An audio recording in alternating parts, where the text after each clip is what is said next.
She had exactly $43, a bruised jaw she'd been hiding for 3 years, and one desperate plan that could either save her life or destroy it completely. The marriage advertisement was only 9 words long. Mountain man seeks honest woman, no illusions offered. No illusions. For a woman who'd been living inside someone else's lies her whole life, those 3 words hit different. This is the story of Eliza Rowan, a woman who traded everything familiar for something terrifying, a chance. Stay until the end because the moment that changed everything? You won't see it coming. If this story moves you, hit that subscribe button and become part of our family, so you never miss the stories we bring you every week. Drop a like and tell me in the comments what city or country you're watching from. I want to see exactly how far this story travels. Now, let's begin. The bus station in Harwick smelled like burnt coffee and diesel and something else Eliza couldn't name. Something stale and human that clung to the plastic seats and never quite left. She sat in the far corner, her back against the wall the way Silas had always sat in restaurants, always watching the door. She used to think that habit looked paranoid. Now she understood it completely. Her bag sat between her feet. One bag. 26 years of living reduced to what she could carry in 30 minutes while her brother slept off a bottle of rye in the back room. She'd packed the practical things, 2 changes of clothes, her mother's silver hairbrush, the folder of documents she'd been quietly assembling for 4 months, and the letter. She'd read it so many times the paper had gone soft at the fold lines. I'm not a romantic man and I won't pretend otherwise. I have a cabin in the Frostpine Range roughly 2 days' ride north of Callaway Creek. I trap for a living. The winters are hard and the nearest neighbor is 11 miles east. I'm looking for a partner, not a decoration. If you want honest work and honest company, write back. G. Voss, 9 sentences. That was more than most men had offered her, and most men had offered her a great deal more words than they were worth. She'd written back. They'd exchanged 4 letters over 6 weeks. Careful, cautious letters that said more in what they didn't ask than in what they did. He never asked what she was running from. She never asked why a man living alone in the mountains had placed an advertisement in 3 different regional papers. Some things you understood without needing them explained. The bus north left at 4:10 a.m. She had 11 minutes. She almost didn't make it out of the house. She'd been halfway down the back stairs when she heard the floorboard creak above her. That specific creak, the 3rd step from the landing, the one she'd learned to avoid before she was 10 years old. Her whole body went rigid in the dark. Her hand tightened on the strap of her bag until she could feel her own pulse in her palm. Silence. Then the settling sounds of an old house at night. Nothing more. She stood there in the dark for a full minute anyway, not because she needed to, but because her legs had simply stopped working. That was the thing nobody warned you about. Fear wasn't always loud. Sometimes it was just your own body refusing to move, like it had made a separate decision from your brain. Go, she told herself. Go right now, or you never will. She went. The cold outside hit her like a fist, and she almost laughed at the absurdity of it. That walking out of that house into freezing February air felt like the first clean breath she'd taken in years. She walked fast, head down, not running because running attracted attention, and the last thing she needed was someone's porch light snapping on. She didn't look back at the house. She'd promised herself she wouldn't, and that was one promise she intended to keep. The bus was half empty. She took a window seat and watched Harwick slide past in the dark. The feed store where she'd worked for 2 years, the church with the broken gutter, the gas station where Silas had once grabbed her arm in front of 3 people, and not one of them had said a word. She watched it all disappear and felt, not relief, not yet. Something more complicated than that. Something that sat in your chest like a stone you'd been carrying so long you'd forgotten it wasn't supposed to be there. The woman across the aisle had fallen asleep against her coat. An older man near the front was reading a newspaper with a penlight. Normal people doing normal things. Eliza watched them and thought about how extraordinary ordinary looked when you hadn't had it in a while. She slept somewhere past the 2nd hour. Not well. She never slept well. But enough. Callaway Creek was smaller than she'd imagined and larger than she'd hoped, which meant it was exactly the kind of town where a stranger arriving on a 6 a.m. bus with 1 bag would be noticed and remembered. She stepped off into a pale morning that smelled like pine sap and wood smoke and found a diner on the main street that was just unlocking its doors. "Coffee?" the woman behind the counter asked without looking up. "Please." "Passing through or staying?" "Passing through." She hesitated. "I'm meeting someone, a man named Gideon Voss. Do you know him?" The woman, 50s, gray-streaked hair, the look of someone who'd heard most things and been surprised by very few of them, set down the coffee mug and looked at her properly for the first time. "Gideon comes in maybe once a month for supplies," she said. "Quiet man, keeps to himself." She paused in the particular way people pause when they're deciding how much to say. "You the woman from his advertisement?" Eliza wrapped both hands around the mug. "I am." The woman studied her for a moment, not unkindly, but honestly, the way older women sometimes looked at younger ones when they were trying to calculate exactly how much trouble was coming. Then she nodded, apparently reaching some private conclusion. "He's a decent man," she said. "I've never heard a bad word about him. And in a town this size, that's saying something." She turned back to the counter. "He'll be here around 8 to pick up an order he called in yesterday. You've got time to eat something." Eliza ate scrambled eggs she could barely taste and watched the street outside fill slowly with morning. He was taller than she'd expected. That was her first thought, standing up from the diner stool when the bell above the door rang at 8:03 a.m. and a man walked in who could only be Gideon Voss. Tall, broad through the shoulders, wearing a canvas coat that had seen considerable weather, dark hair going gray at the temples. A face that wasn't handsome exactly, but was the kind of face you trusted without being entirely sure why.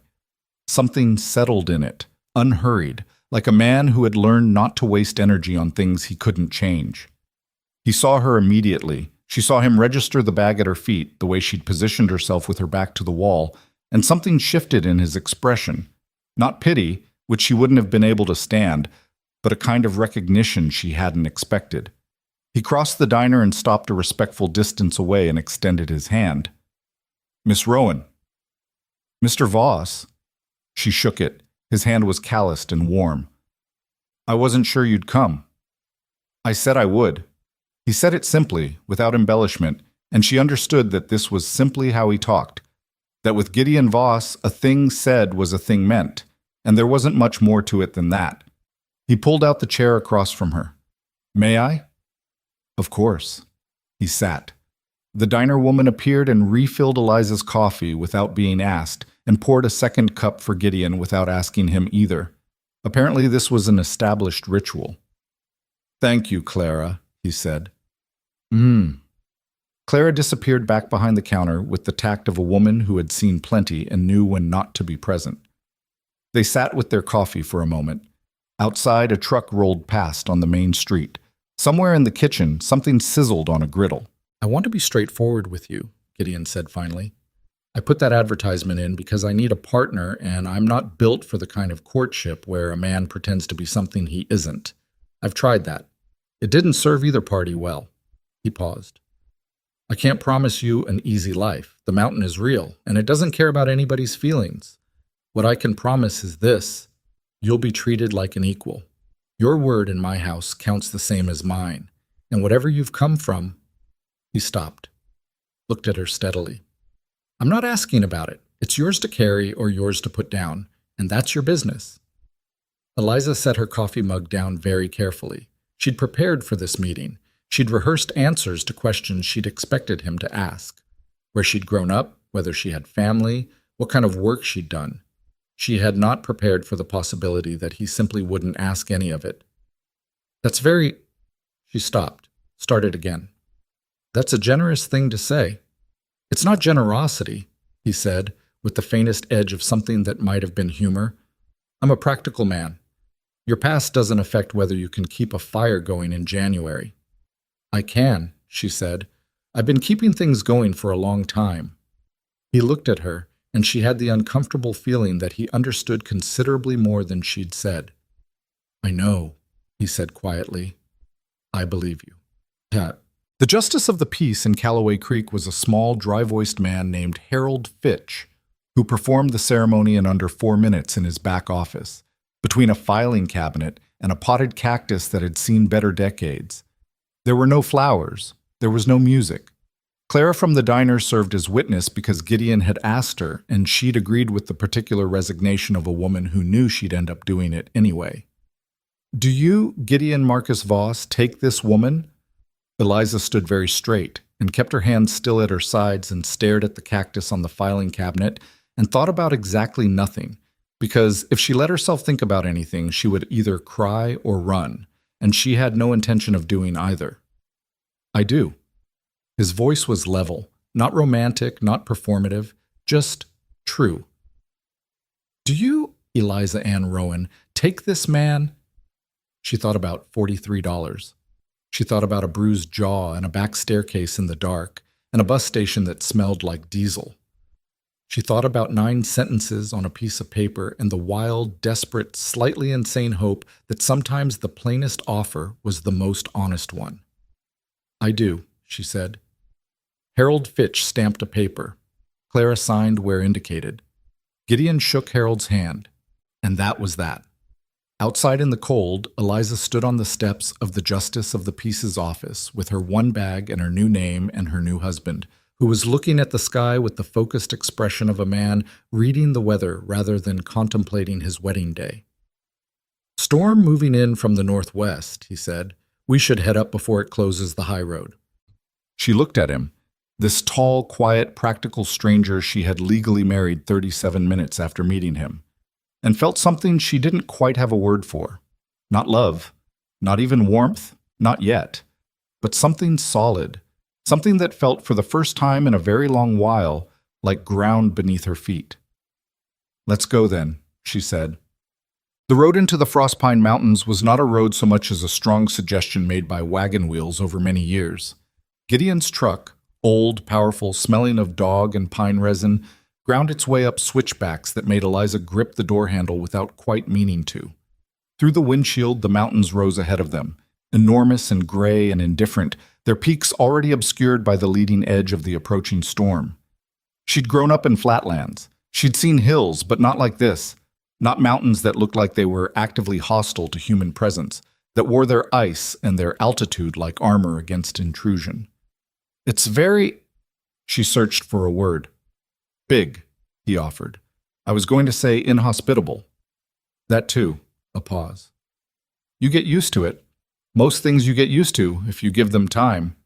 She wasn't sure if he was talking about the mountains. They drove in silence for a while. The trees thickened on either side, spruce and fir and something she didn't know the name of, all of them enormous and close, the road narrowing until it felt less like they were driving through a forest and more like the forest was tolerating their presence under protest. "How long have you lived up here?" she asked. 8 years? Alone the whole time? He was quiet for a moment. For most of it. She didn't push. He had his privacy and she had hers, and they had just promised each other a partnership, not a confession. There would be time for the rest of it, or there wouldn't be, and they'd find some other way to manage. "What should I know?" she said instead. "About the cabin. About how things work up here." He glanced at her briefly, then back at the road. She thought she saw something shift in his expression, approval, maybe, or relief, like a man who'd been braced for a different kind of question entirely. "The woodpile needs to be stacked a certain way, or the top logs slide," he said. "I'll show you. The well is 60 yards east of the cabin. There's a rope on the handle. Don't let it drop. The generator runs on 2 hours of fuel at a stretch, so we conserve it. Weather comes fast up here, and it comes mean. If the sky turns that particular green-gray color in the afternoon, you get inside immediately, and you stay inside." "What color is that exactly?" "You'll know it when you see it." He paused. "And there's a rifle above the door. I assume you know how to use one?" "I know how a gun works," she said carefully. "That's not what I asked." She looked at her hands in her lap. "I've never shot at anything." "I'll teach you." He said it the way he said most things. Not as a favor, just as a fact. "This is what will happen. You need to be able to protect yourself if I'm on the trap line and something comes around the cabin. Bear, mostly. Sometimes mountain lion. They don't usually come close, but they do come." Eliza absorbed this. bears, mountain lions, a rifle above the door. $43, she thought again. A bruised jaw. This was what you chose instead. Okay, she said. Okay, he agreed. The cabin appeared around a bend in the track, so suddenly she almost didn't register it at first. She'd been watching the sky, which had gone the color of old iron, the storm visibly closer now, pressing down on the tree line like a hand. Then Gideon slowed the truck, and there it was. It was not what she'd pictured. She wasn't sure what she'd pictured exactly. She supposed some part of her brain had imagined something rustic and charming, the kind of mountain cabin that appeared on calendars and Christmas cards. This was not that cabin. This was a structure that looked like it had been built to survive things, specifically, and had done so repeatedly. The logs were dark and thick. The roof was steeply pitched. There was a covered porch with firewood stacked under it, stacked in a specific way, she now noticed, the way he'd mentioned, and a barn beyond that looked equally practical and equally unglamorous. Everything about it said, this is a place where real things happen. For some reason, that made her feel better than the calendar cabin would have. Gideon pulled up and killed the engine, and they sat for a moment in the sudden silence, which up here was not really silence at all. The wind moved through the spruce trees with a sound like breathing, and somewhere distant there was the creak and pop of settling timber. It's not much to look at, he said, without apology or embarrassment, just an acknowledgement of fact. It's standing, she said, and it's solid. He looked at her. So am I, she added, and she wasn't entirely sure which of them she was reassuring. He got out of the truck. She got out of the truck. The cold hit her immediately.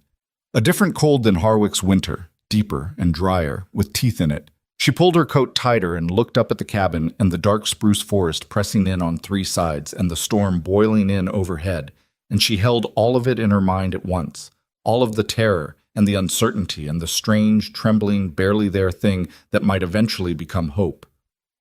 She thought about her brother's house. She thought about the creak of that third step in the dark. She picked up her bag. She walked toward the cabin door. Inside, the fire had burned low, but not out.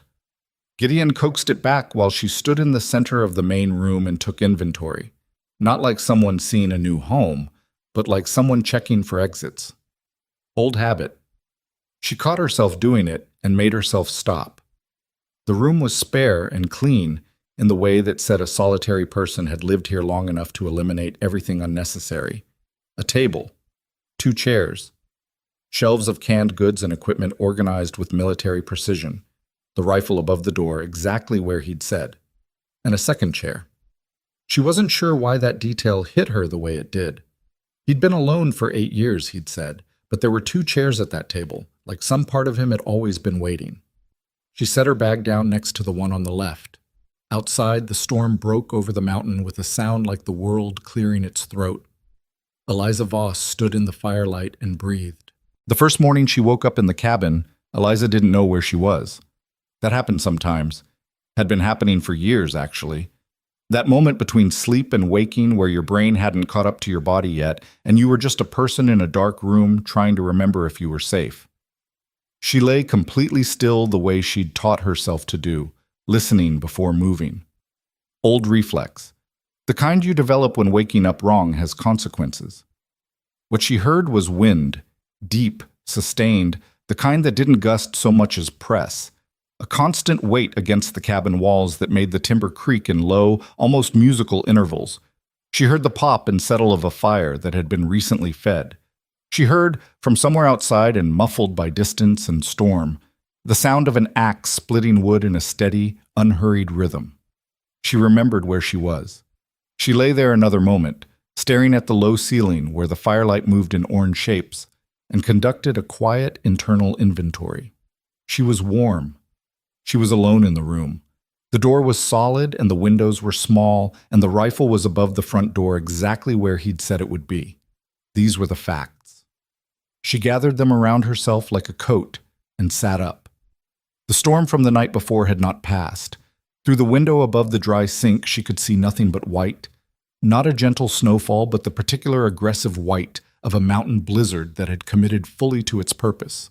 The spruce trees nearest the cabin were barely visible, reduced to dark shapes at the edge of the gray nothing beyond. She built the fire up higher than it needed to be because she could, because there was a full woodpile right outside the door, and nobody was going to tell her to leave it alone and not waste it. And that small, stupid act of feeding a fire without asking permission made something loosen slightly in her chest. She found coffee in a tin on the shelf, exactly where you'd expect a practical man to keep it, and put water on to boil, and was standing at the window watching the blizzard erase the world when the front door opened and Gideon came in on a gust of frozen air, stamping snow from his boots with the mechanical efficiency of a man who did this every day without thinking about it. He stopped when he saw her at the stove. "You're up," he said, like he might have been expecting to find her still in bed at... She looked at the clock above the shelf. 6:47 in the morning. "I'm always up early," she said. "Coffee's almost ready." He hung his coat on the hook by the door and sat at the table and pulled off his boots, and she poured 2 cups and brought them over, and they sat across from each other at that table with its 2 chairs and drank their coffee while the storm threw itself against the cabin walls. And nobody said anything for a few minutes, and it wasn't uncomfortable. That surprised her. She was used to silence that had weight in it, silence that meant someone was angry or calculating or waiting for the right moment to say something that would land like a slap. This silence was different. It was just 2 people drinking coffee in the morning because there wasn't anything urgent that needed saying yet. "Storm will hold another day, maybe 2, Gideon said finally, wrapping both hands around his mug. "Trapline's going to have to wait. There's work here, though, if you want it." "I want it," she said immediately, and something in her own voice surprised her. The quickness of it, the certainty. She hadn't realized until she heard herself say it how much she did not want to sit still with nothing to do but think. He looked at her over the rim of his cup. "You don't have to prove anything," he said. "Not to me." "I know," she said. "I want the work anyway." He nodded, accepted it, didn't make it into something it wasn't. That was the first morning. The days that followed had a shape to them, which was something she hadn't had in a long time. Or rather, she'd had a shape, but it had been imposed from the outside, bent to someone else's schedule and moods and needs. This shape was different. It was built out of necessity rather than control, and there was a significant difference between the two that she felt in her body before she could articulate it in her head. Gideon was up before light.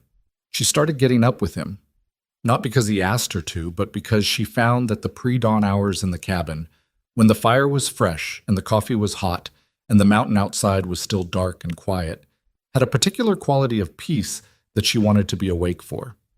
He never commented on it. He simply set 2 cups out instead of 1.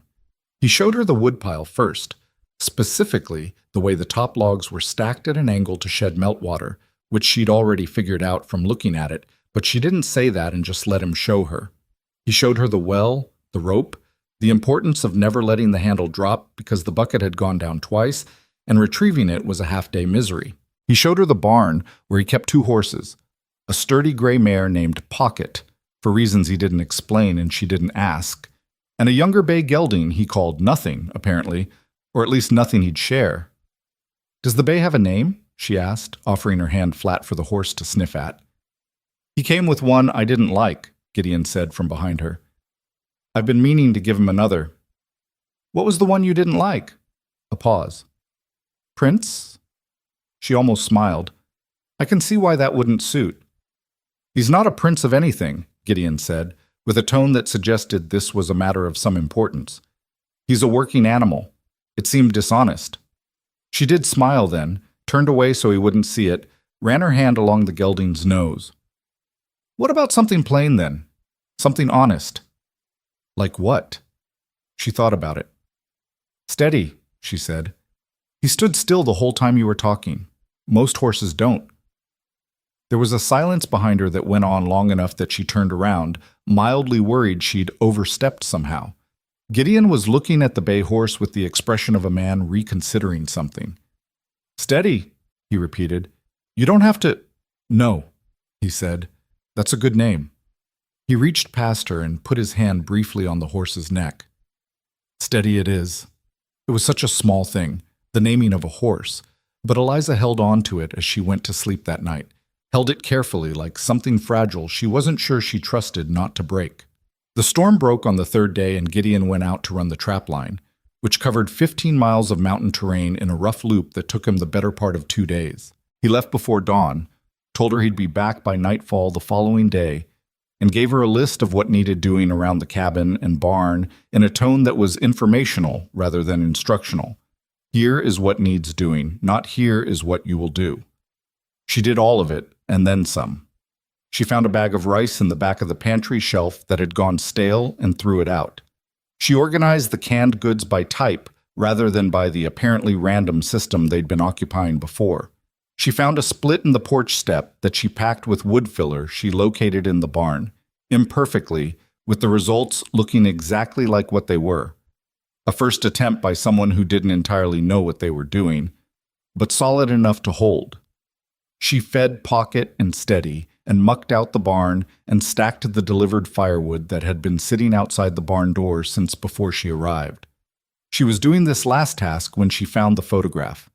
It had blown out from somewhere, from behind the stacked wood maybe, or fallen from a shelf in the barn, and it was lying face up in the snow just at the edge of the drift. A small photo, the old kind, slightly water damaged at one corner. A woman and a man, younger versions both, standing in front of what might have been this cabin in summer. The woman was laughing at something off camera. The man was looking at her instead of at whatever she was laughing at. The man was Gideon. She recognized the set of his shoulders, even 20 years younger. She looked at the photograph for a moment, then set it on the shelf inside the barn door where it would stay dry, weighed down with a stone. She didn't examine it further. Everyone was allowed their private history. He came back the following evening as promised. She heard Steady's hoofbeats on the frozen track before she saw them. And she had food on the stove, not because she thought that was her role, but because she'd been hungry and had made more than she could eat. He came in looking tired and cold, in the deep physical way of a man who'd been outside in hard weather for 36 hours, and he sat at the table and ate 2 bowls of the elk stew she'd made from meat in the cold pantry without saying much. After a while, he said, "You did the porch step." "It's rough," she said. "I wasn't sure what I was doing." "It'll hold," he said. "Better than before." A pause. "You organized the canned goods. I can put them back how they were." "No," he said. "Your way makes more sense." She poured more coffee. Outside, the mountain was quiet, just the wind moving through the trees, a sound she was already starting to feel as normal rather than alien.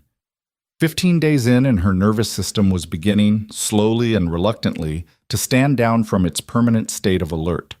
Not all the way, not even close, but incrementally, degree by degree. "There was a photograph," she said carefully, not looking at him.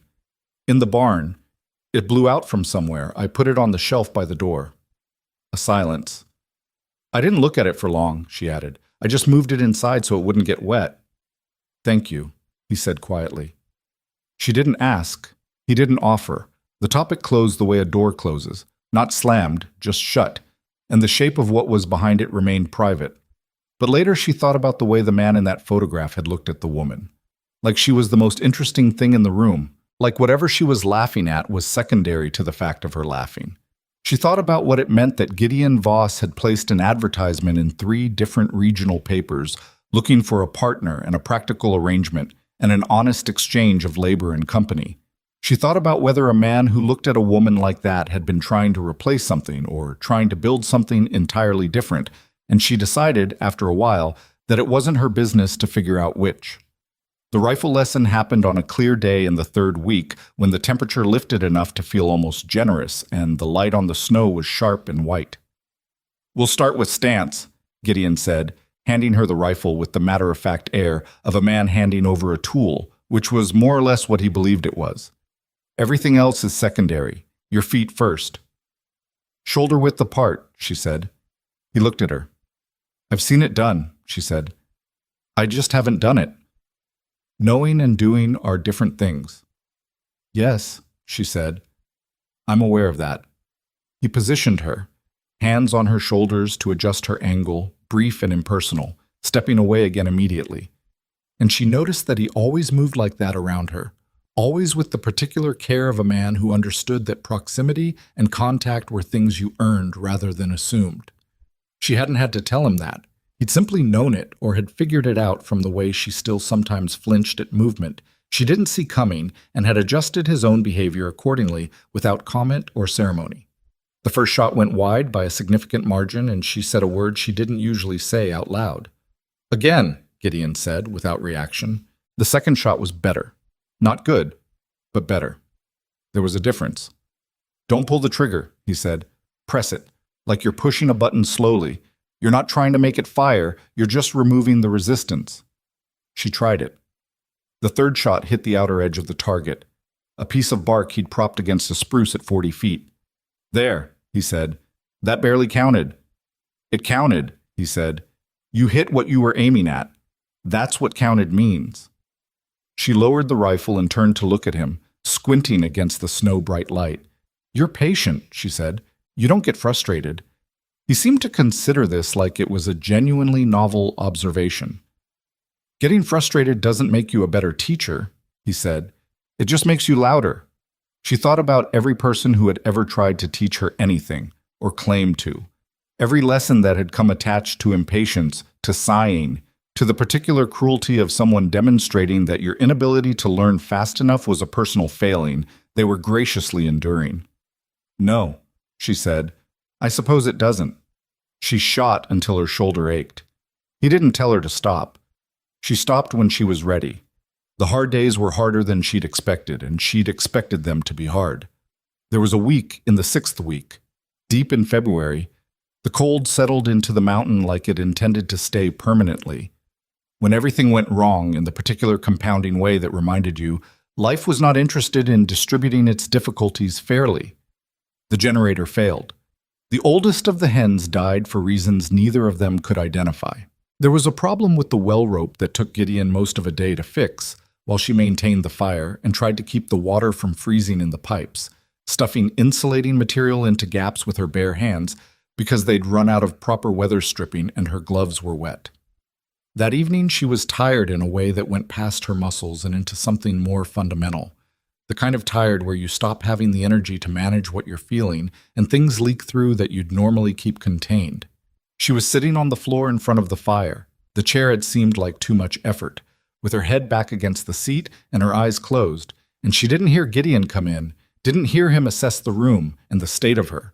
And so when he set a cup of tea on the floor beside her hand, she startled badly, a full-body flinch that knocked the cup sideways and sent hot tea across the floorboards.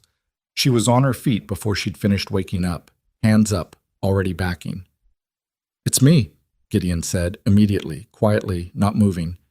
It's just me. I'm sorry. I should have made more noise. She stood with her back against the wall, and her heart hammering in a way that had nothing to do with him and everything to do with years of other rooms and other moments and other sounds in the dark. And she knew this, and he could probably see this, and she hated it with a ferocity that surprised even her. I'm sorry, she said through her teeth.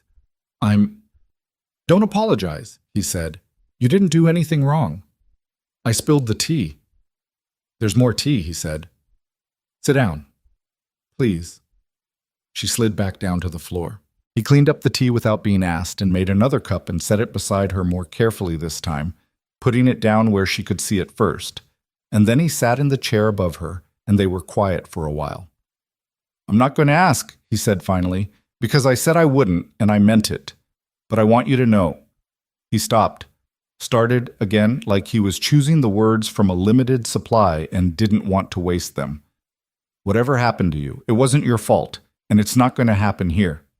She stared at the fire. You don't know what happened, she said. No, he agreed. I don't. But I know what it looks like when someone's been surviving instead of living, and I know the difference doesn't fix itself overnight. He paused. I'm not in a hurry. The fire crackled. Somewhere outside, the mountain wind was doing what it always did, pressing and breathing and pressing again. My brother, she said, and stopped. The words sat between them. She didn't say anything else. He didn't ask her to. But something had shifted in the room. Some small pressure had been released, the way the air changes when a window opens somewhere in a closed house, and you feel the difference before you can identify the source. Okay, Gideon said. Just that. Okay, she said. He stayed in the chair until she fell asleep, which she didn't realize until she woke up hours later and found a blanket over her that she hadn't put there herself. He was gone to bed, the cabin quiet, the fire banked down to coals. The cup of tea was still beside her, long cold. She sat there in the dark and breathed the cold, clean air that even inside the cabin smelled like pine and snow, and she thought, this is a different kind of man. Not perfect, not easy, not warm in the obvious ways that announce themselves and ask to be noticed, but steady, like the horse. She learned the trapline the way she learned everything in those months, by doing it, badly first, and then less badly, and then adequately, and then one morning she came in from a solo run through the lower loop, the section Gideon had started sending her on alone in the 7th week, and she'd reset 4 traps correctly and cleared a 5th that had a spruce branch across it and navigated back to the cabin in a light snowfall without getting turned around even once. And she stood in the doorway still breathing hard from the cold and felt something so unfamiliar it took her a moment to identify it. Pride. Just straightforward, uncomplicated pride in a thing done right. She couldn't remember the last time she'd felt that. Gideon was at the table sharpening a blade, and he looked up when she came in and looked at her face, and she knew he could read whatever was on it, because he'd gotten good at reading her, or maybe he'd always been good at reading people, and had just been waiting for her to be readable. All 4 in the lower loop, he said. And cleared the 5th, she said. Branch had come down across the trigger. He nodded. Good catch. I got turned around for a minute near the creek bend, she admitted, because she'd decided early on that she wasn't going to perform competence she didn't have. I sorted it out, but it took me a few minutes. That bend turns everyone around the first dozen times, he said. Even me, 8 years ago. She hung up her coat and her gear and washed her hands at the basin and looked out the window at the mountain. At the Frostpine Range that 2 months ago had looked like a hostile foreign territory and now looked like, if not home exactly, then at least a place that knew she was here and had chosen to allow it. Gideon, she said. Thank you. She turned around. For the way you... She made a gesture that was supposed to encompass the rifle and the trapline and the tea on the floor and the blanket she hadn't asked for and the 2 chairs and 8 years of solitude and 1 advertisement placed in 3 regional papers. All of it. He looked at her for a moment with that still expression she'd stopped finding unreadable and had started finding, somewhere along the way, something close to comforting. You did the work, he said. I just didn't get in the way of it. She turned back to the window. Outside, the afternoon light was moving through the spruce trees at a low angle, catching the snow in a way that made the whole mountain look briefly, improbably beautiful. Not the cruel beauty of the blizzard, but something quieter, something that you could stand inside without being destroyed by it. She was still afraid sometimes. She still flinched at sounds. She still woke up in the dark not knowing where she was, still needed a moment to find herself in the silence. But she was learning the mountain. And the mountain, in its impassive, unsentimental way, was learning her back. She didn't know yet what was coming. She didn't know that the thing she'd run from wasn't finished with her. She didn't know that the mountains she'd come to for shelter would become, before the winter was done, the stage for the most important moment of her life. What she knew was this: the woman who had stood at a bus station with $43 and a bruised jaw was not quite the woman standing here now. That woman had been surviving. This woman was beginning, just barely, to do something else. She wasn't sure yet what to call it, but it felt, in the low afternoon light, like the first real thing she'd felt in years. The signs were there before she knew how to read them. Looking back later, and she would look back many times, turning the sequence of events over in her mind the way you turn a stone and find something unpleasant underneath. She could identify the exact moment the mountain started warning her. She just hadn't known yet that the mountain did that it spoke in a language of particular silences and animal behaviors and pressure changes in the air that Gideon had been fluent in for years, and she was only beginning to understand. It was the birds first. The Stellar's jays that had become a reliable fixture of the mornings, loud and territorial and utterly indifferent to human presence, were gone 3 days before it happened. She noticed their absence without registering its significance. The way you notice a clock has stopped only after the silence has already settled around you. The ravens were gone too.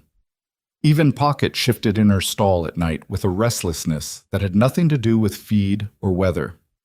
The second sign was the sky, not the green-gray that Gideon had described in the truck on that first drive up, the color that meant get inside immediately, but something subtler. A flatness to the light in the afternoons, a particular quality of stillness in the hour before dark that felt less like peace and more like held breath. She mentioned it to Gideon one evening while they were eating. "The light's been strange," she said. He looked up from his plate. "Strange how?" "Flat," she said, "like the sun's working harder than usual and not getting anywhere." He was quiet for a moment. "Storm coming?" he said. "Big one, maybe? Bigger than the ones we've had?" He picked up his fork again. "Probably." She took that to mean yes. That was 4 days before Silas came.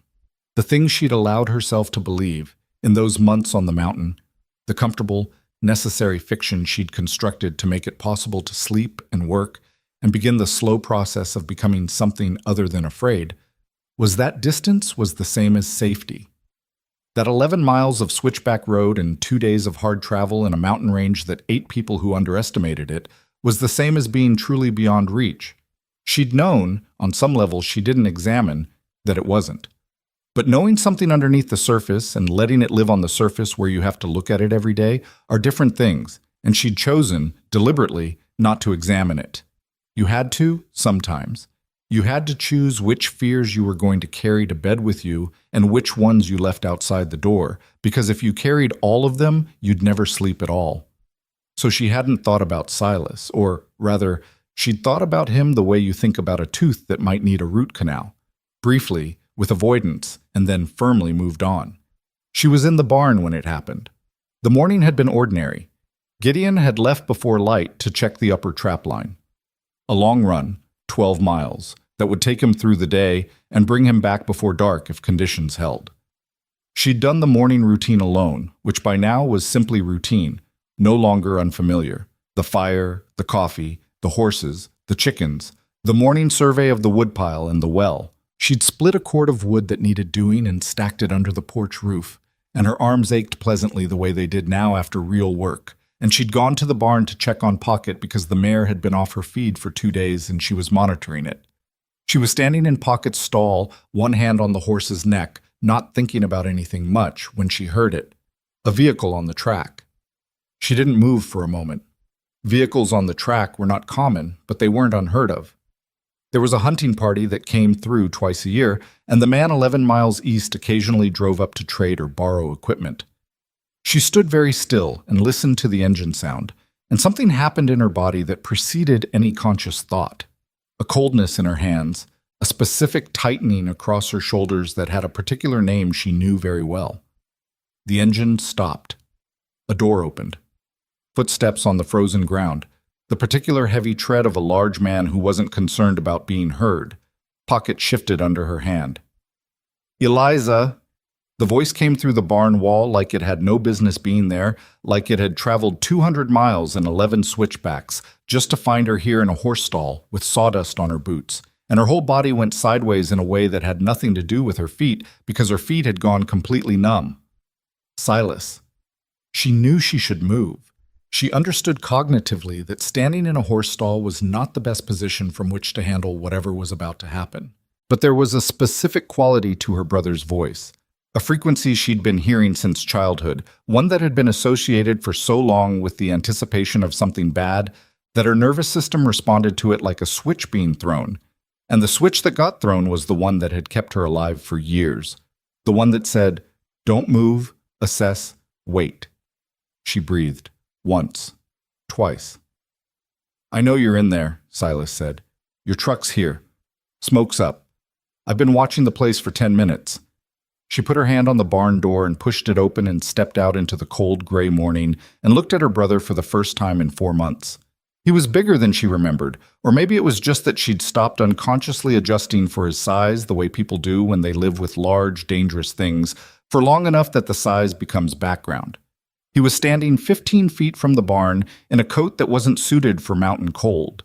He'd underestimated the weather, which meant he'd underestimated the trip, which meant he'd come up in a hurry and hadn't planned this as carefully as he would have liked. She filed that away. His face was the same. That was the thing that hit her hardest, stupidly. She wasn't sure what she'd expected, some physical change that reflected the months and the distance, but he looked exactly like himself. Square jaw, pale eyes that had a flat quality, not cold exactly, but uninvested, like a camera rather than a person. He'd always had eyes like that.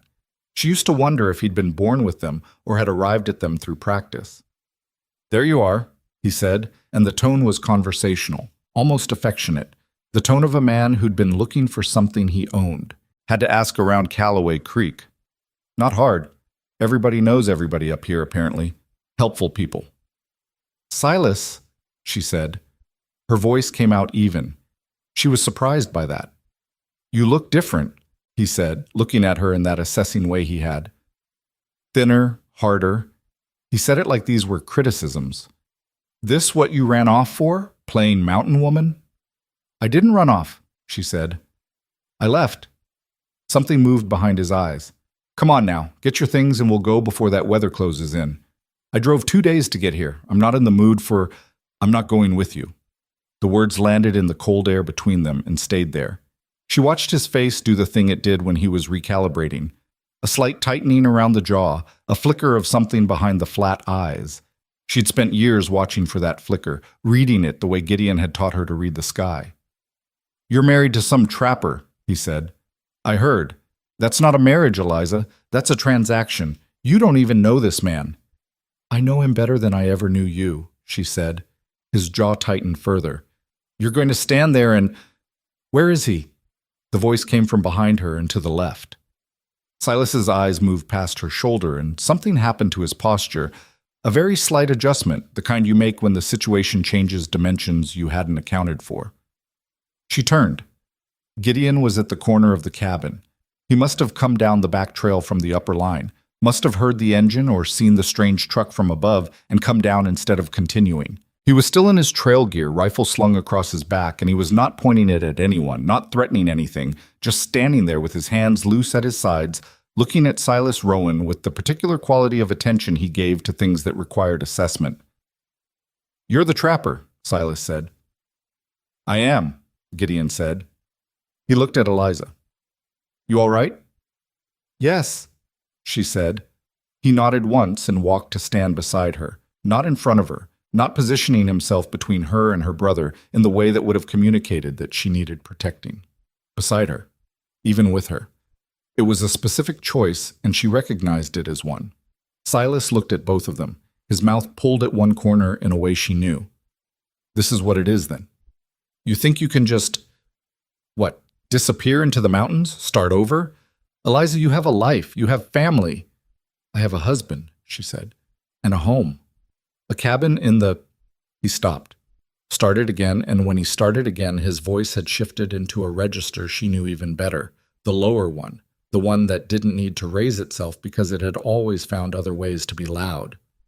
"You think I'm going to drive 2 days back down this mountain and explain to everyone that my sister ran off with... But, yes," she said, "that's exactly what you're going to do." The silence that followed had a specific texture. She'd spoken over him. She'd cut off that particular sentence in that particular voice, the voice that had always meant the end of the conversation, the beginning of what came after. And she'd done it not with anger, not with the shaking, adrenaline-soaked defiance she might have expected from herself. She'd done it clearly, like someone identifying a fact. Silas stared at her. She stared back. This was the thing she hadn't known about herself until right now. Standing in the frozen yard of a mountain cabin in a coat she'd owned for 4 months, with split wood calluses on her hands and a rifle she now knew how to use hanging inside the cabin door, she wasn't afraid of his eyes anymore. She was looking at them directly, and the thing that had always lived behind them, the threat, the weight, the implied consequence, was still there, but it had stopped being bigger than her. She wasn't sure exactly when that had happened. Somewhere in the months of work and silence and small dignities accumulated like stones in a wall, one at a time, not dramatic, not noticed until you stepped back and saw the whole structure. Who do you think you're talking to? Silas said. You, she said. I know exactly who I'm talking to. He took a step forward, not a large step. He was too controlled for that, too practiced at the specific calibration of implied threat. But a step. Gideon moved, not in front of her. He shifted fractionally, weight redistributed, and his right hand dropped to his side in a way that was quiet and unhurried and communicated something very specific about his position on what was happening. Silas stopped. He was not a stupid man. She'd always known that about him.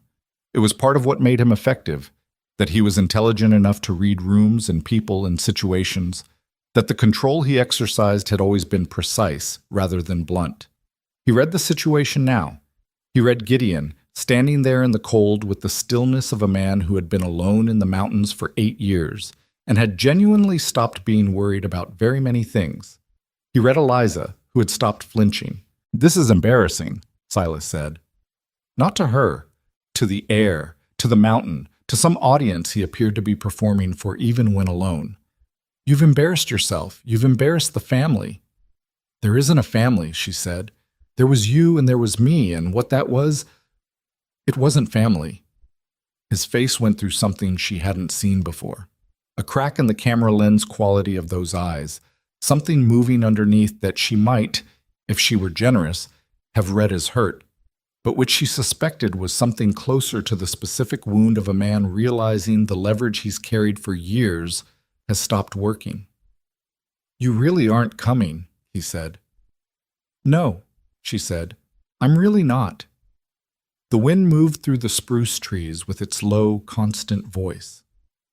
Somewhere in the barn, Pocket shifted in her stall. The sky above them was pressing down with the weight of the coming storm, that flat gray that had been building for days, and flakes were starting.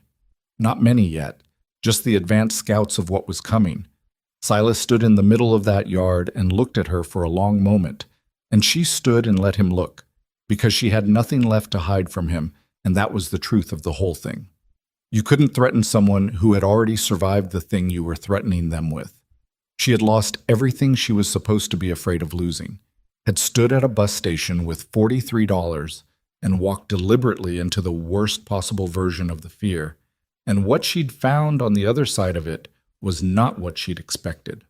Not happiness, not yet, not the easy kind, but something sturdier than happiness, something closer to ground. "You'll regret this," he said. The words were meant to land somewhere and stick. She felt them land and felt them slide off. "Maybe," she said. "It'll be mine to regret." He looked at Gideon one more time. Gideon looked back at him with the serene, implacable expression of a man who had nothing to prove and nowhere else to be, and had already made peace with every possible version of the next 5 minutes. There was nothing for Silas to grab onto in that expression. No fear, no provocation, no performance of toughness that could be punctured or matched. Just a man standing in his own yard next to his own wife in the beginning of a snowstorm, waiting for a visitor to finish his visit. Silas turned and walked back to his truck. She watched him go. She noticed that his shoulders were set wrong, the tight-held set of a man fighting the urge to turn around, to have the last word, to reclaim something that was slipping through his hands on the frozen ground of a mountain he'd never be able to call his. He got in the truck. The engine turned over. She didn't move. Her feet were cold. She realized distantly that she'd come out of the barn without her heavy gloves, and her hands were going numb, but she stood in the yard and watched the truck back down the track, watched it disappear around the first bend, and kept watching the space where it had been for a moment longer, even after it was gone. The snow was coming harder now, large flakes, unhurried, settling into the shapes of things and changing them. Gideon stood beside her. Neither of them said anything for a moment.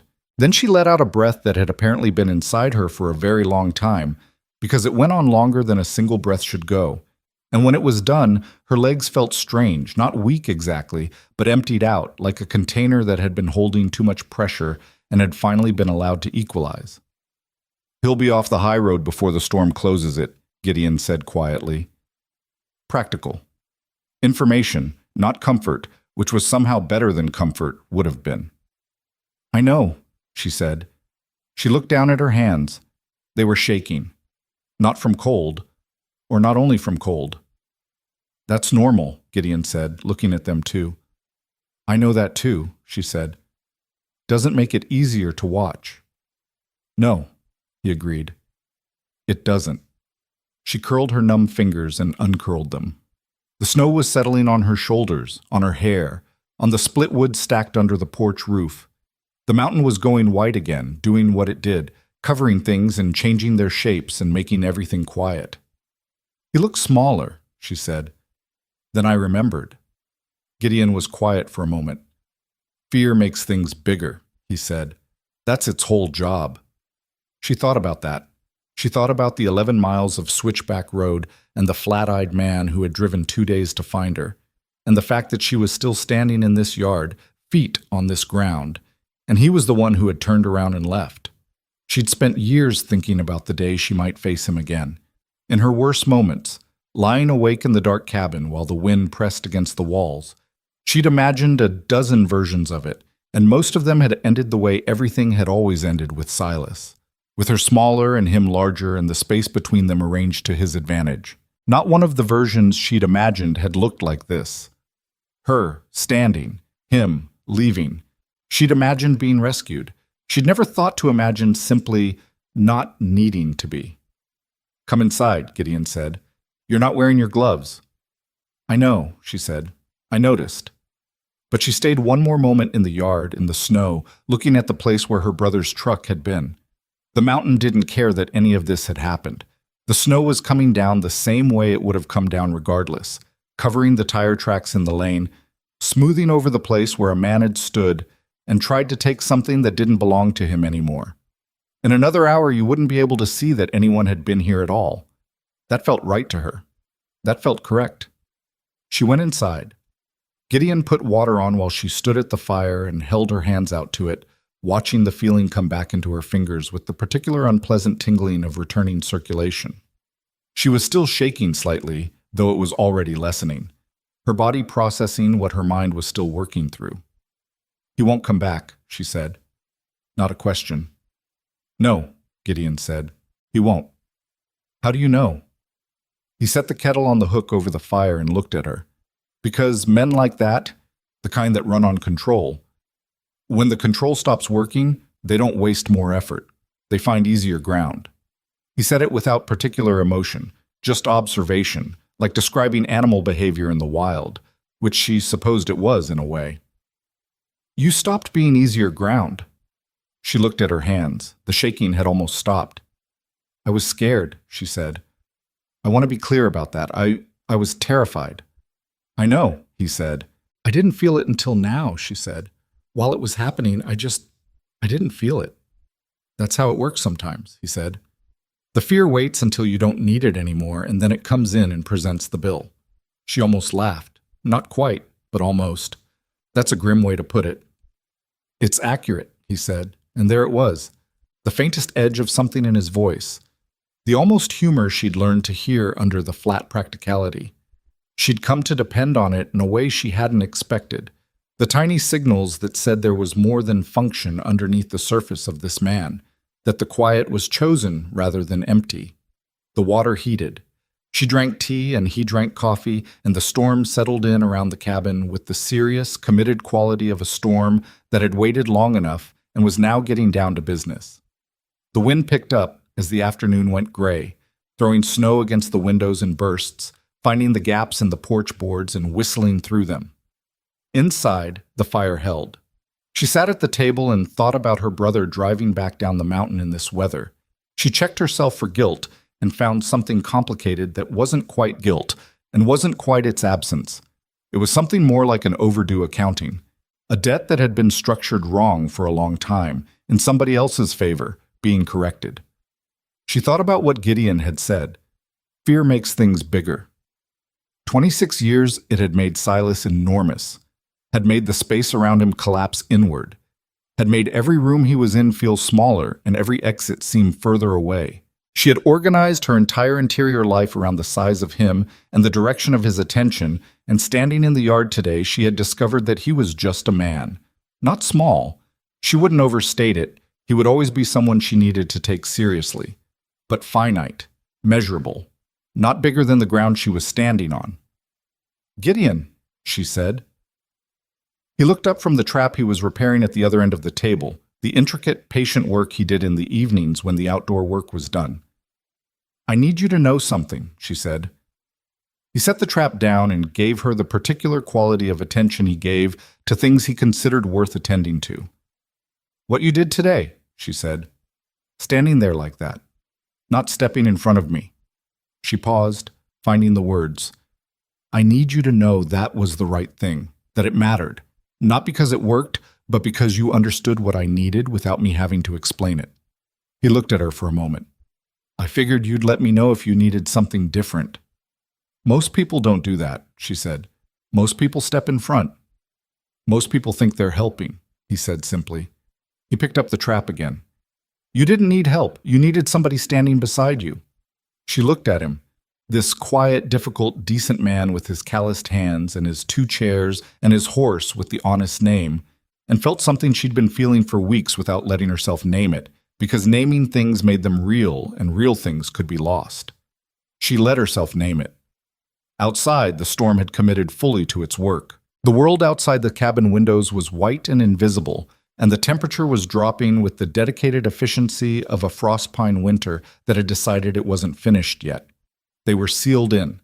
They were going to be sealed in for days, most likely. She found that she didn't mind. She found, actually, that sealed in with this man in this cabin, in this storm, felt more like safety than anything else she could think of. And the last time she'd thought of sealed in as safety, she'd been very small and the world had been very different. The fire burned, the wind howled, the storm sealed them inside the mountain like it was keeping a secret, and Eliza Voss sat at her kitchen table in the life she had built from $43 and a 9-sentence letter, and for the first time in as long as she could remember, she was not waiting for something bad to happen. The storm lasted 4 days. Not the dramatic, cinematic kind of 4 days, where each morning brought some new crisis to overcome and each night ended with hard-won resolution. Just 4 days of actual winter sealed into an actual mountain cabin with another actual person, which turned out to be its own kind of test, quieter than the confrontation in the yard, less obviously dramatic, but in some ways more revealing. The second day of the storm, she burned breakfast. Not slightly. Catastrophically, the kind of burned where the pan itself seemed to be reconsidering its life choices. She'd been distracted, staring at the window at the white wall of snow outside and thinking about Silas on the road, about whether he'd made it down before the high road closed and the eggs went from cooking to cremated in the time it took her mind to come back to the room. She stood at the stove looking at the pan. Gideon appeared in the doorway from the back room where he'd been working on equipment. He looked at the pan. He looked at her. He went to the shelf and got down the tin of oats without saying a word, and she moved aside and he made oatmeal, and they ate it at the table and neither of them mentioned the eggs. That was the second day. The third day they played cards. She didn't know he had cards until she found the battered deck in a drawer while looking for a pencil, and she held them up and he looked at them like a man who had forgotten something he'd once owned. "Do you play?" she asked. "I used to." Used to meaning you forgot how, or used to meaning you stopped? He considered this distinction with more seriousness than it probably deserved. "Stopped," he said finally. "There wasn't anyone to play with." "There is now," she said. They played rummy for 3 hours. He was better than her. She was competitive in a way she hadn't known about herself until she found herself paying very close attention to his face for tells, which he didn't have or didn't show. His expression during cards was the same as his expression during everything else, which was the expression of a man present in the room without particularly advertising the fact. "You're not going to give me anything, are you?" she said during the fourth hand. "Give you what?" "A tell, something, a twitch, anything." "I don't have tells," he said, and drew a card. "Everyone has tells. I've been told that before." He laid down 3 queens with the serenity of a man who had been holding them for 6 draws and waiting. "I've been told I'm hard to read." "You are hard to read," she said, looking at his cards and then at her own losing hand with a resignation she was trying to make look like dignity. "Has anyone ever told you that's frustrating?" "Yes," he said.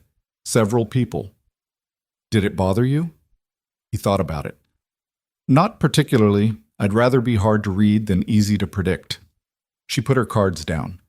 Outside, the wind threw a particular heavy gust against the cabin that rattled the windows in their frames and then subsided. She'd stopped startling at those gusts sometime in the second month. Progress. Easy to predict, she said. Is that what you thought I was? When you placed the advertisement? He shuffled the cards slowly. I didn't think about you at all, he said, before you wrote back. And after? He dealt the next hand. I thought you sounded careful, he said. Your letters, like someone who chose every word before they put it down. I did, she said. I wasn't sure what you were. That's sensible, he said. I could have been anyone. You could have been terrible. I could have, he agreed, with the complete lack of offense of a man who understood the reasonableness of the concern. You took a risk. I was already in a dangerous situation, she said, picking up her hand and arranging it without thinking. I just decided which risk I'd rather take. He looked at her over his cards. And you're not terrible, she said. As it turns out, something moved at the edge of his expression. Not a smile, not quite, but the shape of one. The ghost of one, maybe. The way a door has a shape even when it's closed. Encouraging, he said. She looked at her cards. She had a good hand this time, better than she'd had all afternoon. She thought about whether to show it and decided to hold it back a few turns, let him think she was losing again. She was learning to be strategic about what she revealed. That was new. Or rather, it was old, but the old version had been armor, had been hiding things for survival.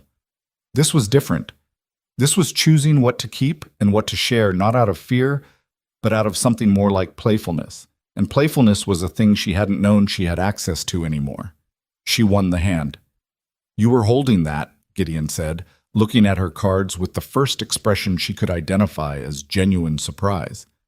I was, she said. He looked at her, and this time the almost smile made it all the way. Brief, small, over in a second. But there. Good, he said.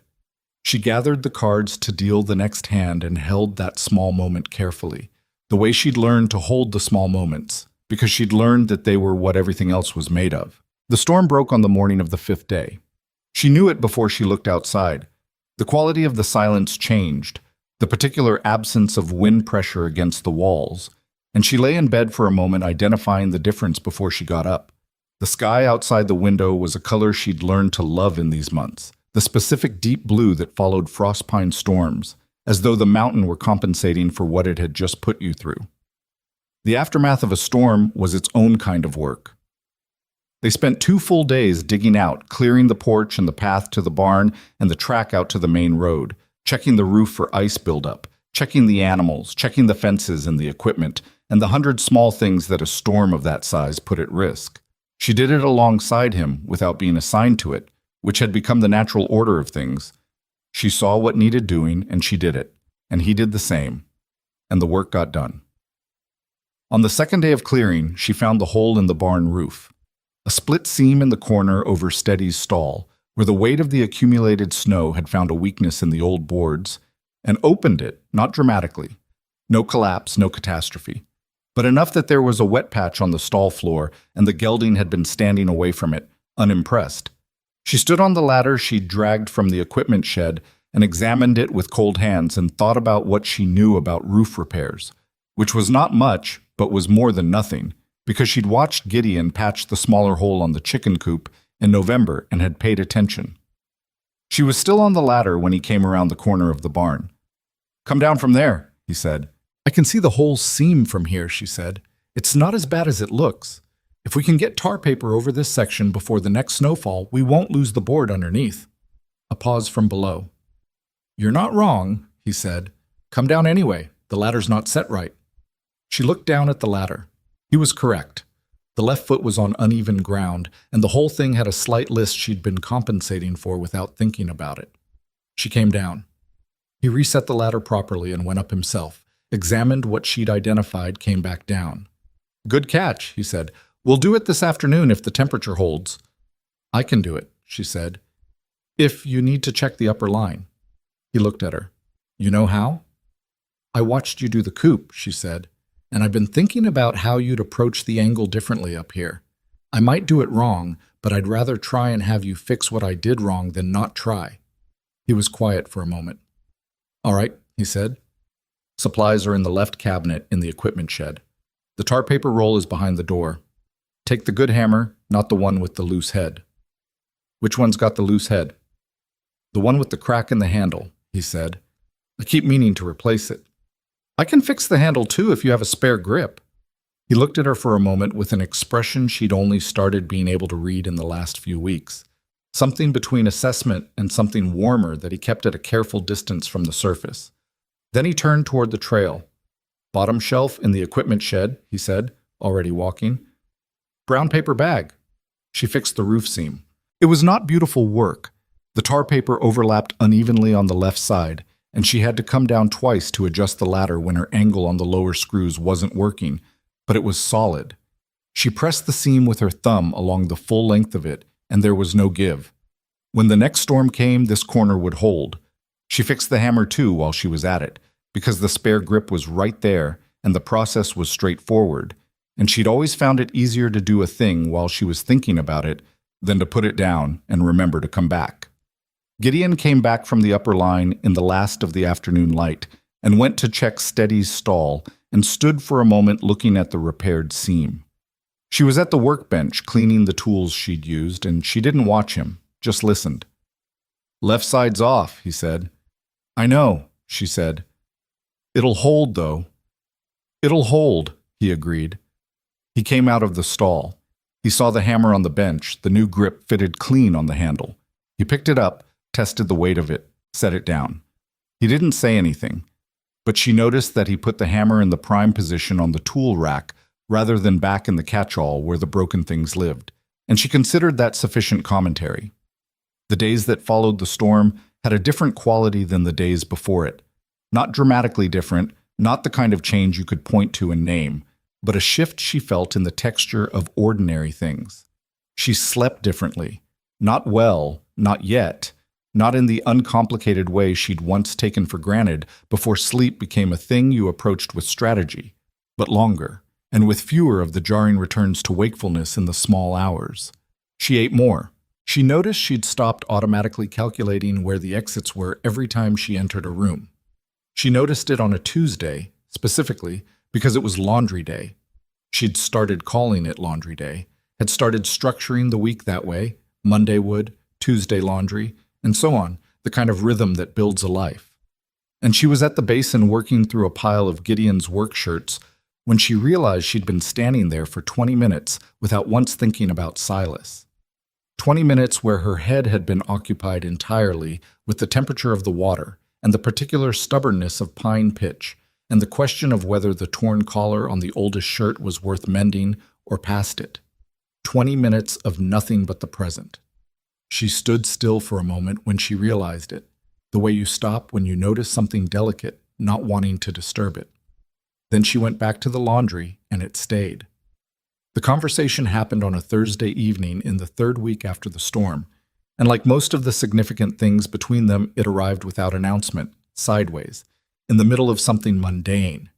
She'd been asking about the spring trapline, when he'd start extending it, how the routes changed when the snow receded, and he'd been answering in his economical way, and then she'd asked about the map on the wall, the hand-drawn one she'd been looking at for months, and whether he'd drawn it himself.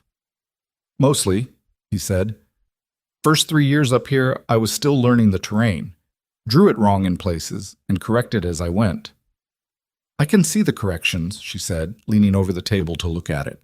There were sections in a different pencil, slightly different pressure. "What's this area here?"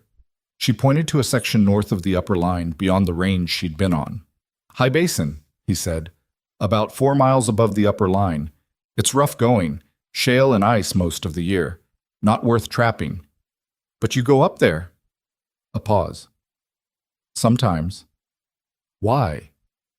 Another pause. Longer. She looked at him. He was looking at the map rather than at her, but not the kind of looking that was actually seeing, the kind that was managing what was on his face. "There's a view from the north edge of the basin," he said. "You can see about 60 miles on a clear day, all the way to the Calderwall Range." He paused again. Margaret liked it up there. The name settled into the room like the first snow settling into the yard, quietly changing the shape of things. She didn't say anything. She'd learned that some sentences needed space around them rather than response. "My wife," he said, not correcting anything. She'd already understood, just naming it. "She died 6 years ago, before I put the advertisement in. I want to be clear about that." "I know," she said. "I mean, I didn't know the specifics, but I knew there'd been someone." "The photograph," he said. "The photograph," she agreed. He was quiet for a moment. She watched his hands, which were flat on the table on either side of the map, still. I want you to know I'm not comparing you to her. I'm not looking for a replacement. I don't think a person replaces another person." "No," she said. "They don't." "I placed that advertisement because I'd been up here alone for 2 years, and I understood that the aloneness had become—" He stopped, seemed to be selecting words the way he always did, carefully, from a limited supply. "It had become a habit that was going to calcify if I let it go much longer, and I didn't want to calcify." She looked at him. The firelight was doing what it always did, making the familiar room look slightly different than it looked in daylight, and his face in it was the face she'd been reading for months. The particular geography of it, the strong jaw, and the silver at his temples, and the eyes that gave away less than most people's, but that she'd been learning to read the way she'd learned to read the sky. A thing that required attention and patience, and the willingness to be wrong before you were right. "Can I ask you something?" she said. "Yes." "Did you love her very much?" He looked at her steadily. "Yes," he said. No hesitation, no qualification. Just yes. "Good," she said. He looked slightly surprised. "Good?" "It means you know what it looks like," she said. "Loving someone well, it means you know what it's supposed to feel like." She paused, because this was the edge of something she'd been approaching slowly for weeks, the way you approach a frozen creek edge, testing the ice. I've never had that reference point. I didn't have the version of it that showed me what was supposed to be possible. So everything I was given I thought was normal because I had nothing to compare it to. He was very still across the table. "I'm not saying that to make you feel sorry for me," she said. "I'm saying it because—" She looked at the map, at the hand-drawn lines of the trap route, at the corrections made in different pencil when the original turned out to be wrong. "Because you've shown me something different, this year. The way you—" She made a small gesture, knowing it was inadequate, doing it anyway. "The way you are. It's recalibrated something in me that needed recalibrating." The fire popped. A log shifted. Outside, the mountain breathed through the spruce trees in its low, constant voice. "Eliza," he said. "I'm not asking for anything," she said quickly. "I don't need you to—" "I know," he said. "I know you're not asking." He was quiet for a moment. Then he reached across the table and put his hand over hers, both hands, warm and calloused, covering her cold ones, and held there.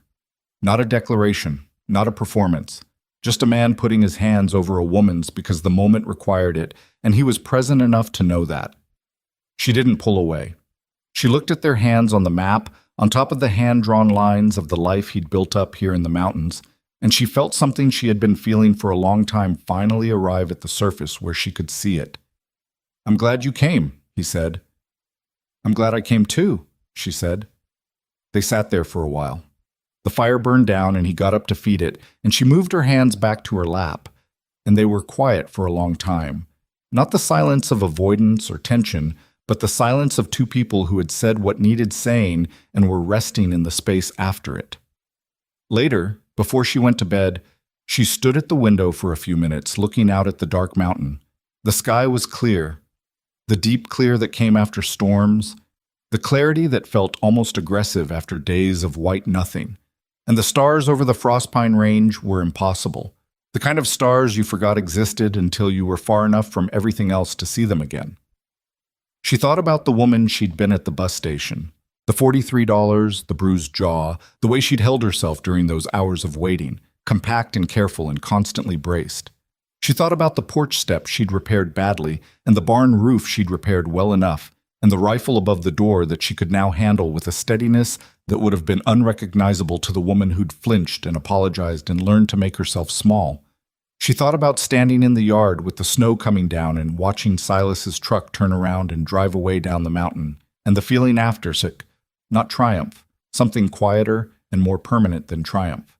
She thought about Gideon's hands over hers on the map. She wasn't fixed. She wanted to be clear about that with herself, even standing here where nobody could see her. She still startled at sudden sounds. She still had mornings where the old fear arrived before she was fully awake, where she had to spend the first 10 minutes of the day reminding herself where she was and that she was safe. She still had things inside her that were going to take years to work through, and some of them might never fully resolve, and she was learning to make a kind of peace with that. But she was not who she'd been. The mountain had done what Gideon had said on that first drive up. She'd gotten used to it. Not in the sense of it being small or manageable. It was still enormous and still fundamentally indifferent to her existence, but in the sense of understanding it well enough to live inside it, of knowing its language, of knowing which clouds meant what and which silences were warning and which were just silence. She'd learned to read the mountain, and in the process of doing that, she'd learned something else. That the same attention you paid to the world outside could be paid to the world inside. That the same patience you gave a storm could be given to grief or fear. That most things you couldn't fix by force but could outlast by simply remaining. She remained. That was the whole of it, really. Everything else was footnote. She had remained, and the remaining had changed her. She turned away from the window. The cabin was warm and quiet. The fire settled to its evening state. The good solid smell of wood smoke and pine, and the particular smell of this specific place that she could no longer distinguish as foreign because it had become, in the months between February and now, simply what home smelled like. She went to bed and lay in the dark and listened to the mountain breathe, and she slept without waiting for bad things to happen, and that, in the accounting of a life like hers, was not a small thing. It was not a small thing at all. Spring came to the Frostpine Mountains the way most real things come. Not all at once, not dramatically, but in increments so small you almost missed them, until one morning you stepped outside and realized the world had changed while you were paying attention to other things. It started with the light.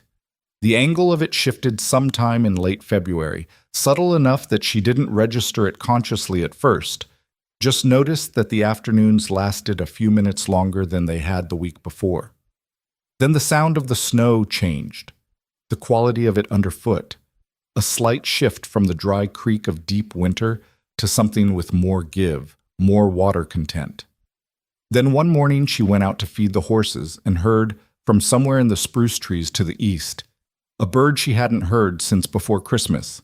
Not one of the year-round birds she'd catalogued through the winter.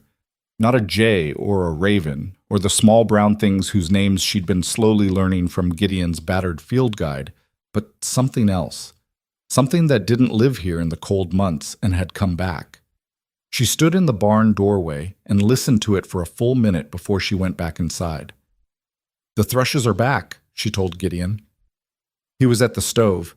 He turned around and looked at her with the particular expression he had when she said something that surprised him in a way he hadn't expected, which was the same expression as all his other expressions, but with a very slight adjustment around the eyes that she could now read accurately about 70% of the time. "You've been learning the birds," he said. "I've been learning everything," she said. She poured herself coffee and sat at the table, and the ordinary morning proceeded, and she held the thrush in her mind like a small, warm thing she'd found and wanted to keep. That was March. By April, the snow line had retreated up the mountain's face, and the lower meadow appeared again, brown and flattened and exhausted-looking from the weight of winter, but unmistakably, stubbornly present. The creek that ran past the east side of the property, which had been a sound under ice for months, opened up noisily in the first warm week, and she stood on the bank one afternoon and watched the water move and felt something move in herself in a similar way, something loosening, releasing, the particular giving way of things that have been frozen for a long time and are finally returning to motion. There was a letter from Clara in Callaway Creek, delivered by the supply man who came up in April once the road was passable. Clara, who had witnessed their marriage with the resigned tact of a woman who'd seen most things, who had told her once that Gideon was a decent man in the particular tone that meant she'd decided Eliza could be trusted with that information. The letter was short and covered the Callaway Creek news with the efficient thoroughness of a small-town person who understood that news was a form of connection. The Hendersons had a new baby. The post office roof had finally been replaced.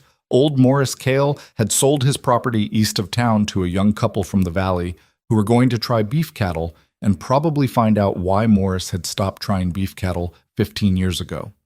And then, at the end, in Clara's no-nonsense handwriting, your brother came through town about 3 weeks after your visitor. Didn't stop. Kept driving south. Thought you'd want to know. Eliza read that last paragraph twice. Then she folded the letter and set it on the shelf and went back to what she'd been doing, which was turning the kitchen garden plot that she and Gideon had staked out along the south wall of the cabin where the sun hit longest. The ground was still cold and rocky, and the turning of it was hard, slow work that left her arms aching. She kept turning it, kept driving south. The phrase sat in her mind while she worked, not painfully, just present.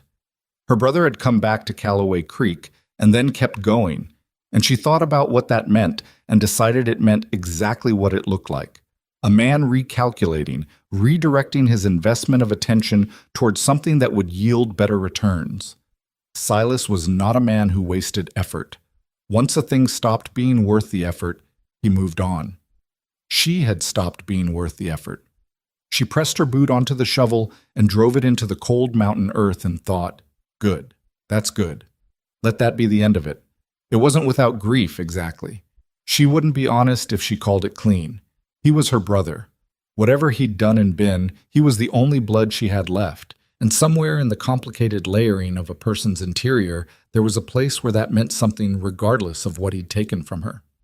She didn't pretend the place wasn't there. She just didn't let it make decisions for her anymore. She kept turning the garden. By the time Gideon came back from the upper line that evening, she'd cleared and turned a plot 15 feet by 8, which was more than they'd planned for the first year, and her back ached and her hands had 2 new blisters, and she was unreasonably satisfied with all of it. He stood at the edge of the plot and looked at it. That's more than we staked, he said. I know, she said. I kept going. He looked at her. What are you planning to put in the extra space? I don't know yet, she said. But I wanted the option. He was quiet for a moment, then, we'll need more seed then. I can call it into the Callaway Creek order. Already wrote it out, she said. It's on the table. He went inside. She heard him pick up the paper, heard the brief pause while he read it. She began putting away the tools, her movements slow and comfortable in the way of real physical tiredness, the kind that came from work rather than from fear, and waited. You added potatoes, he said from inside. The soil's right for them on the north end of the plot. You read the soil? I read your almanac, she said, 3 times, in February, when you were on the long trap line and I ran out of other things to do. He appeared in the doorway. You read the farming almanac. Both of them, she said. The red one and the one with the broken spine. He looked at her for a moment with something that had stopped trying to stay behind his eyes. We'll add potatoes, he said. Thank you, she said. He went back inside and she stood in the garden plot and looked at the turned earth and the last of the afternoon light moving across the mountain above them. And she thought about seeds, about the specific act of putting something in the ground when you don't know for certain that spring will hold, when you can't guarantee the frost won't come back and take what you've planted. You do it anyway. You do it because the alternative is not planting, and not planting means nothing grows. And nothing growing means you're just waiting rather than living. She'd done enough waiting. The first real spring day arrived in the second week of April, the kind of day that felt like an apology from the mountain for everything it had put them through. 60 degrees and clear, the snow reduced to patches in the north-facing shadows, the meadow below the cabin showing the first uncertain green at the edges. She woke up that morning and went outside in her coat and then realized she didn't need the coat and took it off, and stood in her shirt sleeves in the mountain air. And it was cold enough that she'd normally have gone back in for the coat, but she didn't because it felt like a thing she needed to stand in for a minute. Gideon found her there when he came out 10 minutes later. You'll freeze, he said. I won't, she said. Feel the sun. He stood beside her. She She watched him close his eyes briefly, feel the sun. A man who'd been in these mountains for 8 years, who'd seen this transition dozens of times, and he still closed his eyes for it. She found that meaningful in a way she couldn't fully articulate. "I want to go up to the high basin," she said. He opened his eyes. "When the trail's clear enough," she said, "I want to see the 60-mile view." He was quiet for a moment. She knew what she was asking, not just for a hike, but for access to something private, something that had belonged to him and someone else and hadn't been shared since. She'd chosen to ask directly rather than not ask, because she'd decided that between them, directness was the form of respect she wanted to practice. "The trail's usually clear by the 3rd week of April," he said. "Then the 3rd week of April," she said. "All right," he said. They stood together in the morning sun for a while longer, not touching, not talking, just standing in the first real warmth of the year in front of the cabin. They'd been sealed inside all winter, and it was ordinary and it was enough. The trail to the high basin was exactly as hard as Gideon had described, shale and ice in the shadowed sections, a scramble over a rock field that required both hands at one point, a traverse along a narrow ledge that made her deeply aware of the drop to her left, and deeply committed to not looking at it. She climbed behind him, steady, breathing through the hard parts, not talking because the altitude and the grade required too much from her lungs for conversation. They reached the north edge of the basin just past midday. She understood why Margaret had liked it. 60 miles was an abstraction until you were standing at the edge of it. The Calderwall Range rose on the far horizon, blue and enormous, and between here and there was everything. Valley and ridge and river and forest, and the infinite, indifferent, spectacular geography of a country that didn't particularly know or care that she was standing in it. The sky was the deep spring blue she'd come to associate with good things. The wind at this elevation was cold and clean and tasted like nothing she'd ever tasted at lower altitude. She stood at the edge of the basin and looked at it for a long time without saying anything. Gideon stood slightly behind her and to the left, which was something she'd noticed he did, positioned himself where she could see him without turning, never directly behind her where she couldn't. She'd never told him about that specific thing, about the specific anxiety of not being able to see who was behind her. He just figured it out. "She was right," Eliza said finally. "She usually was," he said, and the words were simple, and the grief in them was simple too. The clean grief of someone who has learned to carry it without being crushed by it. She recognized that kind of grief. She was learning it herself for different losses. She turned around and looked at him. He was looking at the view, his face open in a way it wasn't always open, the altitude and the space doing something to the careful management of his expression. "Gideon," she said. He looked at her. "I want to stay," she said. "I want to be clear about that. I want to make sure you know that I'm not here because I had nowhere else to go. Not anymore. I could go somewhere else now. I have skills, and I have the ability to earn, and I have options I didn't have in February." She paused. "I'm choosing to stay. There's a difference." He looked at her for a moment. The wind moved between them. "I know there's a difference," he said. "I wanted to say it out loud," she said, "because I've never had the option before, and I wanted to exercise it deliberately." He was quiet for a long moment. Below them, an eagle, she'd seen them occasionally now, had learned to watch for them, was riding a thermal in long, unhurried circles. She watched it while she waited for him to say whatever he was going to say. "I want to stay too," he said, in case that also needed saying out loud. She looked at him. "I'm aware this has been an unusual arrangement from the beginning," he said, with the careful deliberateness of a man navigating something important. "I'm aware I asked you to come here without being able to offer you much. I'm aware that what we have isn't—" He stopped. "It doesn't look like what most people would recognize." "No," she said. "It doesn't. I want you to know that I—" He stopped again. Gideon Voss, who chose every word from a limited supply and didn't waste them, was working for these words in a way she'd never seen him work, and she waited with the patience she'd learned here on this mountain, in this man's company. "I'm glad you're here," he said. "I'm glad you're the person you are, and I want to keep building what we're building, whatever that is." She looked at him for a moment, at this difficult, decent, imperfect man standing at the edge of a 60-mile view with the wind in his hair and his heart in his hands, doing his level best with language that didn't come naturally to him. "That's enough," she said. "That's more than enough." They came down from the high basin in the late afternoon with the sun behind them and the meadow below turning gold in the slant light, and she was tired and her legs hurt from the descent, and she had a scrape on her palm from the rock scramble that was going to be annoying for a week, and she was happy. Not the fragile, anxious, waiting for it to collapse kind, the kind that sat in your body like something solid, the kind that felt like it had been built rather than stumbled into. That was April.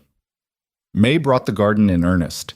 She started the seedlings in the cabin window, tomatoes and squash and the potatoes, which needed to go in the ground as soon as it was workable.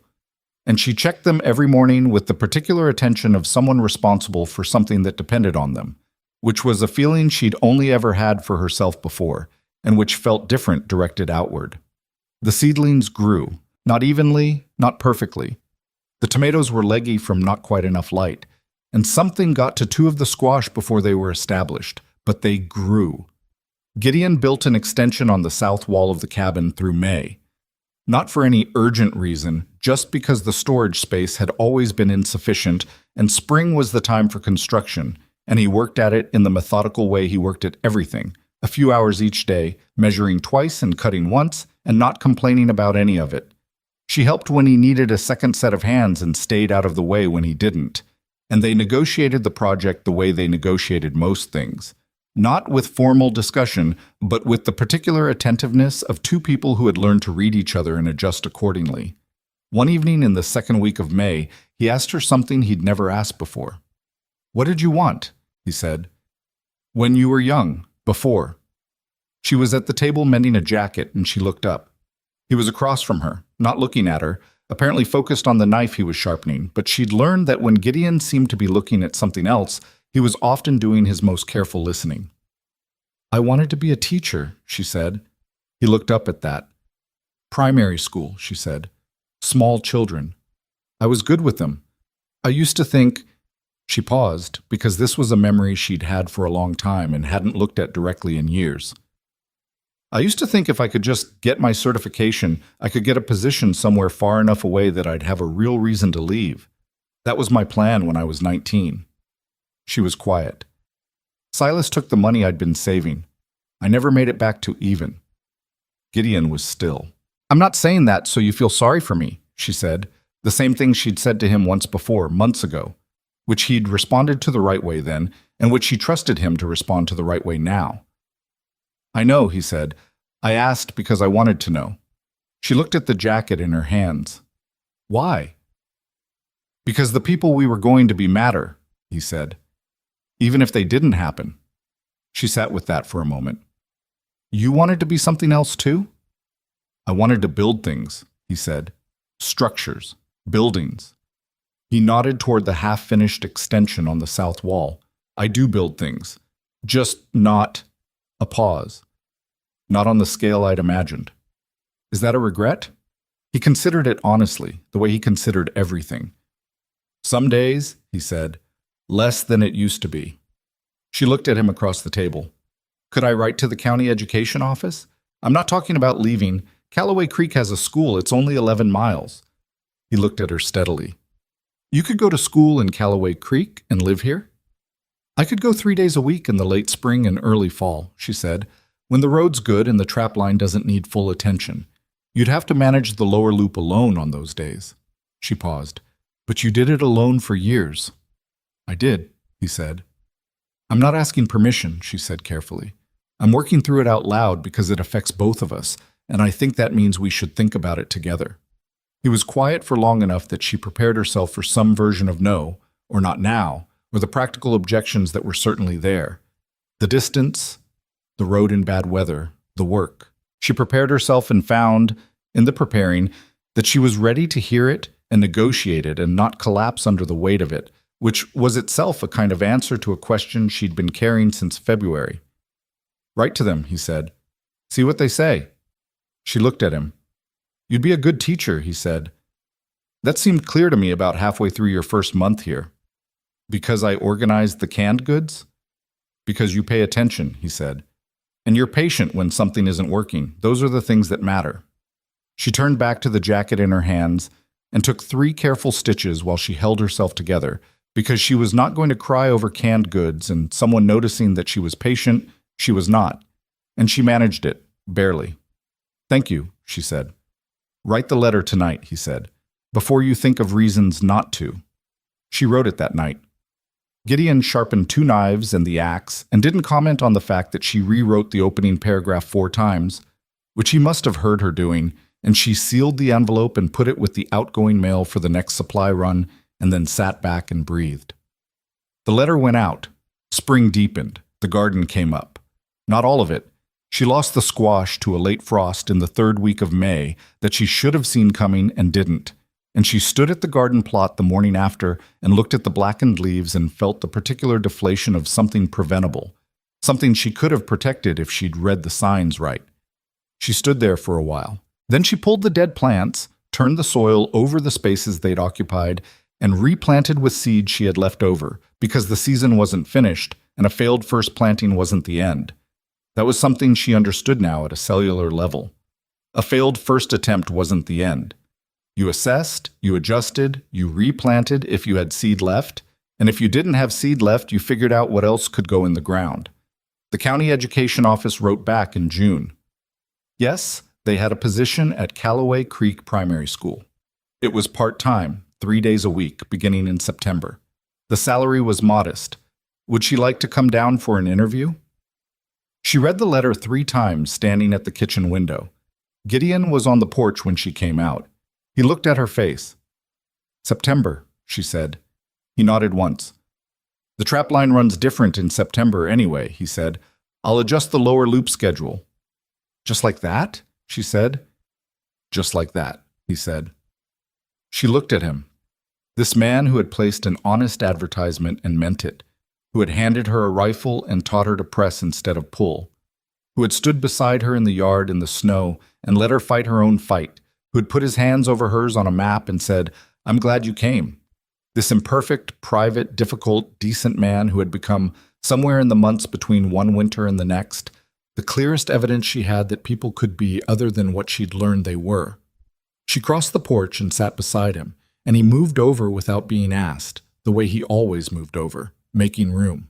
They sat together in the June afternoon while the mountain did what it did, absorbed the light, breathed through its trees, conducted the business of being enormous and indifferent and impossibly beautiful in the way of things that will outlast everything and don't particularly need to be thanked for it.